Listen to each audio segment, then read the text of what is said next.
রব্বিরহামহুমা কামা রাব্বায়ানি সগীরা। হে আমাদের রব, তাদের দুজনের প্রতি রহমত প্রদর্শন করুন যেভাবে তারা শৈশবে আমাকে লালন পালন করেছেন।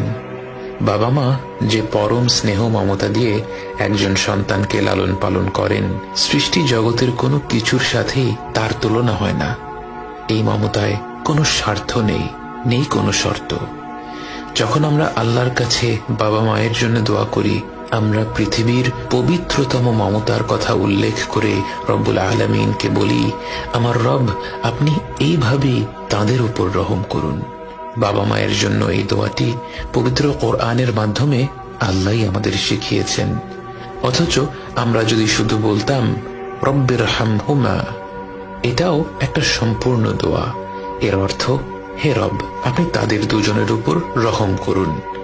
কিন্তু আল্লাহ আমাদের শিখিয়েছেন রব্বিরহামহুমা কামা রাব্বায়ানি সগীরা।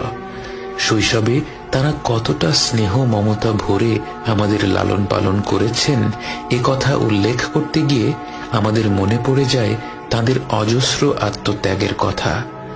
এই পৃথিবীর বুকে আমরা ভূমিষ্ঠ হওয়ার আগে থেকেই বাবা মায়ের আত্মত্যাগ আরম্ভ হয়ে যায়।